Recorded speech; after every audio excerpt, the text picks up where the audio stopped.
welcome to this week's episode of Wigging Out. It's Christmas. As you can tell by the sleigh bells ringing. Today is a very special episode as we are wearing Christmas jumpers and wigs, and we are preparing to watch a Christmas film, and it is genuinely December. What timing? It is quite spectacular that we have timed this. Yes. So well. Now, we don't normally do this, but it is Christmas time. Mm-hmm. So today we will describe some of our clothing, and that is our jumpers. Ooh, Merry Christmas to you listeners. Today, EJ is wearing a blue jumper with white dots to represent snow falling. With a happy Rudolph the Red-Nosed Reindeer, it also has a nice big red nose that sticks out, which looks very good, but may be uncomfortable if wearing a coat over the top. That's a great point. I didn't think of that when I bought it. And EJ's wig is continuing the Christmas theme. They have gone for a white curly wig, much like the Claus family would have. It puffs out and falls down a little bit. Chay is wearing a brown jumper with a hood with 3 golden bells, and the hood has antlers attached, so they are essentially a human version of a reindeer. It is adorable. The wig is much like the elf from that one stop-motion version of Rudolph, where it's nicely parted, and it looks like it belongs to an elf who wants to be a dentist, because that's what it is. It's slightly auburn, but it's nice. Thank you. That's really kind of you.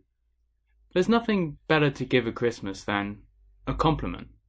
I agree. It's the greatest gift of all. Unfortunately, you cannot wrap them. We were worried, of course, about recording this podcast with my jumper made of bells. Yeah. But it's on theme, though. It's on theme. I think you will understand that sometimes Christmas is noisy, and that you have to embrace that. I agree. Christmas is often noisy, yes. Speaking of gifts, I believe that this week we have a true gift, which is a genuine Paul Feig original Kristen Wiig film. We're into it, people. We are into it.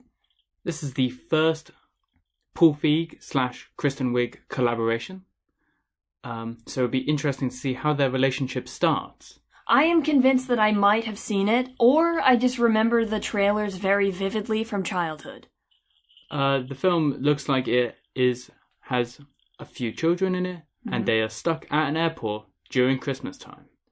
Yeah, that seems to be the case. I'm going to assume some poorly done, but kind of admirable slapstick in this film. I agree. I anticipate at least one rendition of All I Want for Christmas Is You. I am hoping that is the original. And what do you hope for Kristen Wiig? I hope she's wearing a hat. Bonus would be if it has a bauble.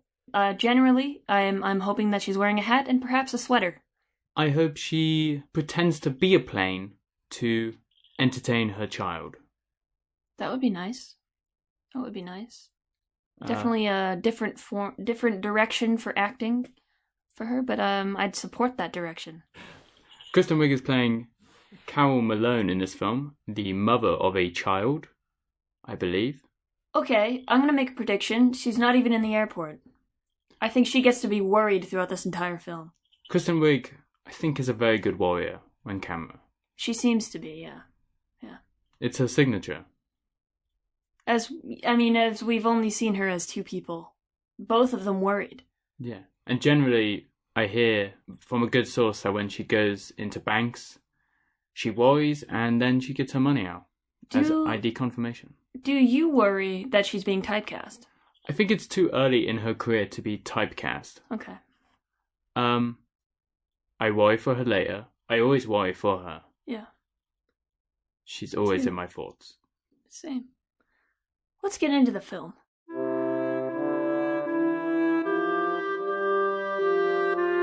Please pause the current podcast you're listening to and insert the movie Laserdisc. Once finished with the film, please return to this prestigious podcast.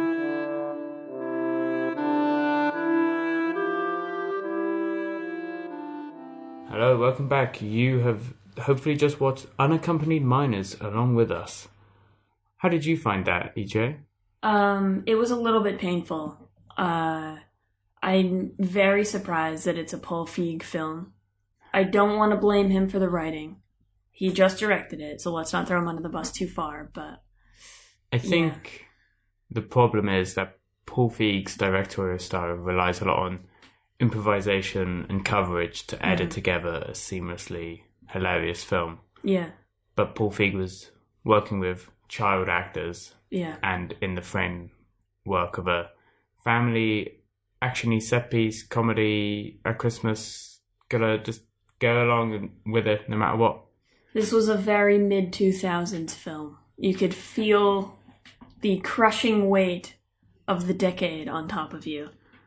You could feel that they wanted a hit song to go along with it to sell singles. Yeah. It was, I wouldn't watch it again.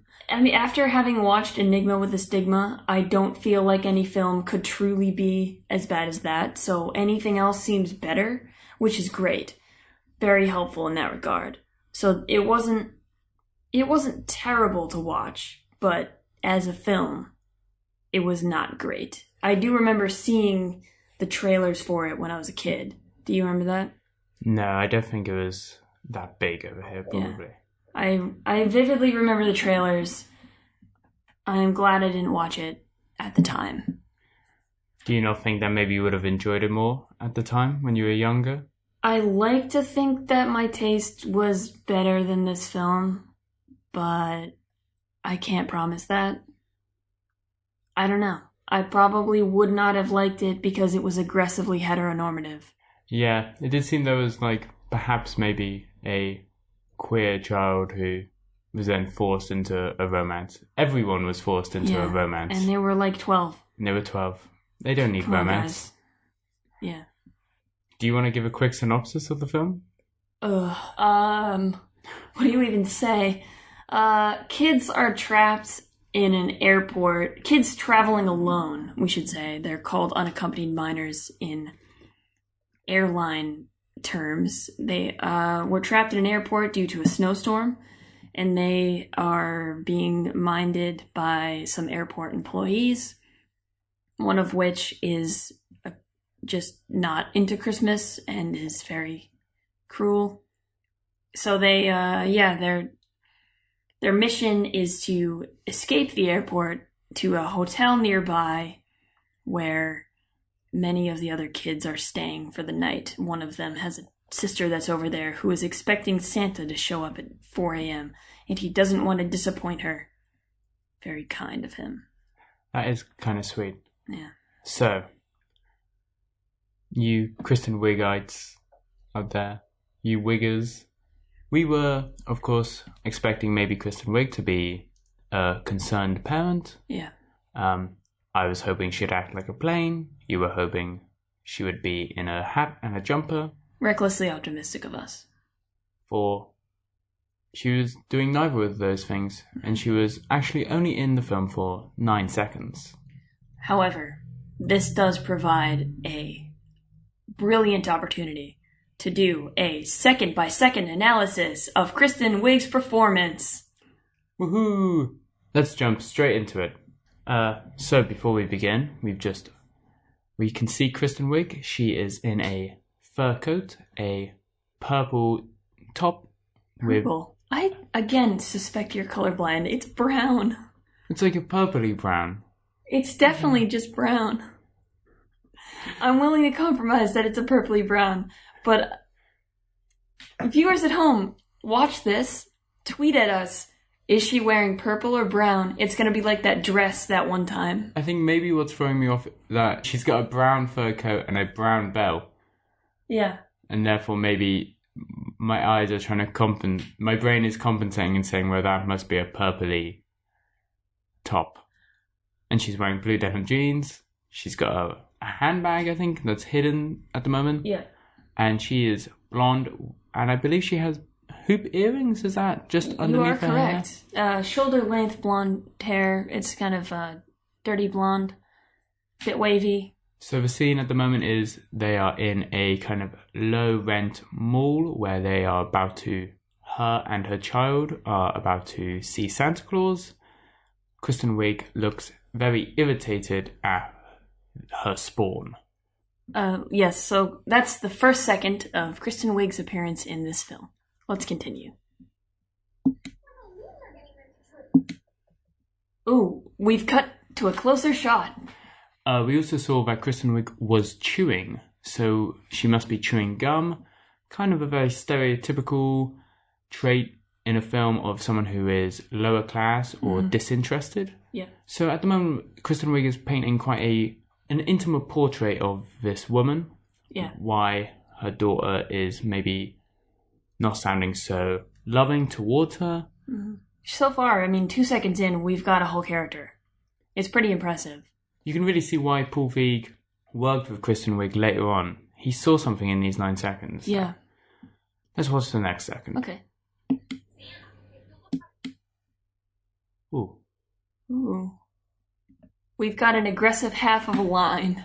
What may have been good to do was to refresh ourselves with the scene so then we know what they're saying. Oh, I know what they're saying. Oh, what are they saying? She's saying, you're going to look like someone who's grounded if you don't go over there.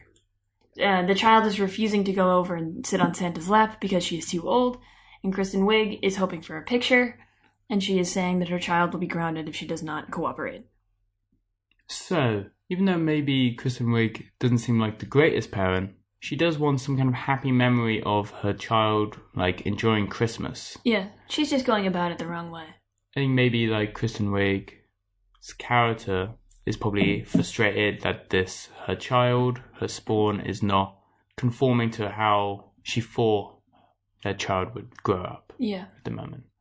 She's just a bit of a misguided attempt at a memory, but she's trying to fit the stereotype. She's trying to fit the commercialization of Christmas that she's being sold by adverts and the media. Is this a commentary on commercialization of Christmas? That would be very deep. It would ruin our Christmas mood right now. But I would be happy to know that there's a deeper meaning to this film. Let's watch the next second and see if it goes deeper. Let's. Ooh, a close-up on the child with Kristen Wiig's hands fixing her hair. So Kristen Wiig really wants this memory to be perfect. So it seems like maybe she's saying they're from a more challenged background, but that is why it is even more important that they try to make a memory and make things seem perfect. Yeah.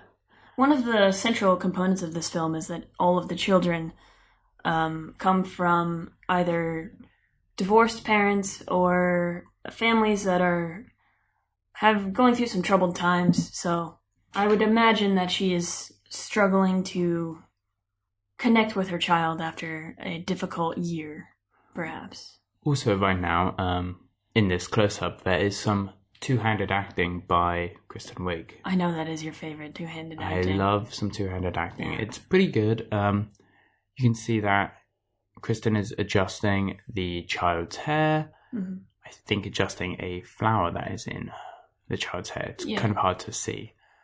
The veins are popping out of Kristen's hand, so you can see that it's kind of aggressive. Yeah. To really force this to make it work. So you can sense a tone just through two-handed acting. Absolutely. Yeah. I mean, there's nothing else other than her wrists in the shot, and yet we have a whole picture of what's going on. Let's watch the next second. Okay. Oh, okay. Ooh. We've lost all but a bit of fur from the shot. But you can still hear Kristen. Yeah. She was about to say, now go sit on Santa's lap. Yeah. The girl has been physically hurt by the adjustment of hair. So at this point, Kristen's character as a mother is clearly frustrated, tired of arguing with their child, and just wants this perfect memory. Yes, that's right. I don't think Kristen is actually longer on screen and just can hear her off screen, but let's see. Let's check. Oh, we have a very wide shot, and she is shown full body. Ooh, so we couldn't actually comment on her lower half before, but now we can see that she is wearing a denim skirt. It's slightly short, but not aggressively short. Not aggressively short. Yeah. And she's wearing kind of quite high brown boots. I believe those are cowboy boots. Yeah, as we've been. The graphic of the map has told us that we are somewhere in the south, most likely Texas. So it would make sense that Kristen Wiig would be wearing boots, cowboy boots. And Kristen Wiig is clearly fitting in with the surroundings, the production design. It's telling us this mall is not too good. There is a out of order children's play toy. There is derelict sign saying space for lease, little windows. It's clear that things aren't great in this town. The Santa Claus looks disheveled. Yeah. And Kristen, her mother, is just trying to make something work, that commercialization, but it's frustrating that her child is not just going along with it. Yeah, it's clear that there's some economic troubles in this place that they live, so it's perhaps contributing to the friction between Kristen Wiig and her child. Because at that stage, children don't really understand money. Yeah. But Kristen, clearly, her character does know. Yeah. The troubled times that that child is going to go through. Of course, this was right before the recession. So it's kind of predicting that sort of tone within films at the time. Mm-mm. Also, I think that Kristen's probably knows that things are going to be even harder for her daughter because her daughter doesn't seem to be maybe conforming to how the town that surrounds Kristen would be. So knows that it's going to be even more difficult. So really wants to force like a very normal, heteronormative, look, Santa, isn't he grey? Yeah. Yeah, it's really a fascinating look into the life of this character in just 9 seconds. Maybe we should have watched the whole film second by second, because I think we would have gotten way more out of it. I think so too. But let's continue just studying Kristen. What do we have here? So the child has walked over to Santa. Looks like the child's about to sit down. Kristen has turned away to face away, and it's hard to see, but on this DVD, that's not of great quality, she has opened her mouth like she has been maybe possessed. I mean, we know this has happened before, so it would make sense for it to follow through as a theme in all of her films. Yeah, it could be that with the themes that are going on, that Kristen has been possessed by the ghost of Richard Nixon to really reflect the political, economic, and capitalist times that this family is going through. Yeah. To the next second. Oh, adjusted some hair just then. It looked great. And that was the end of the wide shot. I believe that Kristen was probably exercising the ghost of Richard Nixon in that hair adjustment. Yeah, it worked. There was a lot of hair adjustment in this scene. Adjusting the child's hair, adjusting her hair. It's talking about how capitalism forces this idea of perfect femininity. Yeah. Make sure your long hair always looks perfect. The struggles these people go through. Yeah. I believe that is all that Kristen is on screen for and is heard, but let's just check. Yeah, let's make sure.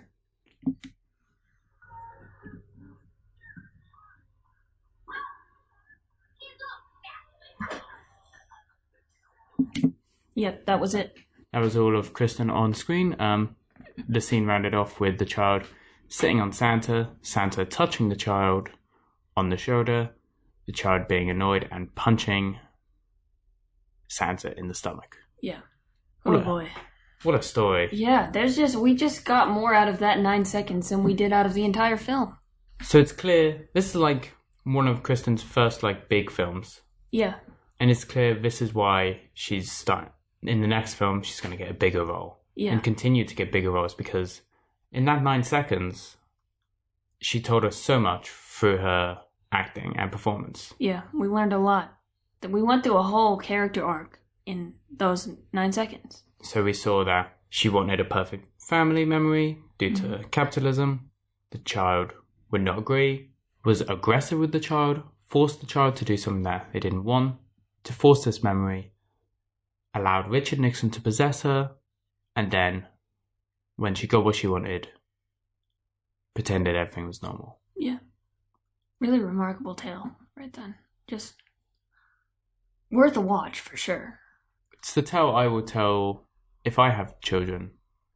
The tale I would tell when Christmas time comes around and say, this is what the meaning of Christmas is. It's kind of a new Christmas Carol. It's a modernization of Christmas Carol, right? Just condensed right down into a tweet. Yeah, you have the ghost of Christmas past, present, future, and Richard Nixon. Yeah, what more could you want, really? That's just Christmas in a nutshell.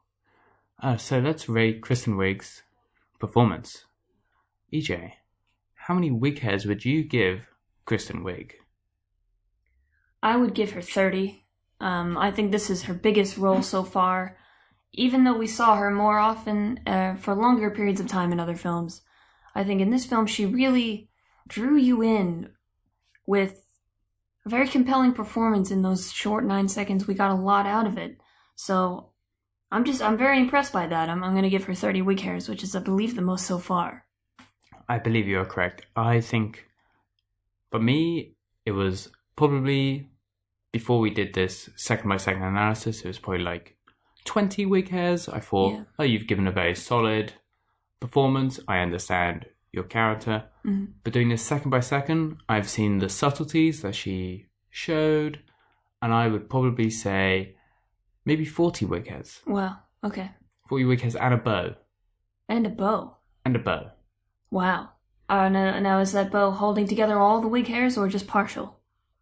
No, it's more just on top of the... It's not a functional bow, it's more just for appearance. Just decoration. That's nice of you. That would look quite nice. That has been Unaccompanied Minors, and it is Christmas now. I hope you are listening to this at Christmas Day. Yeah, me too. Just gathered around the fire with your family, listening to analysis of Kristen Wiig. What more could you want out of Christmas? Don't gather too close to the fire, though. Wigs are very flammable, as well as hairspray that you may use to shape and mold your wig. At least 3 steps back from the fire. That's just basic wig safety. We will be taking a short break for this holiday period, and we will be back in the new year with some more recognizable Kristen Wiig titles, such as Judd Apatow's Knocked Up. And others. Happy holidays, listeners. Christmas!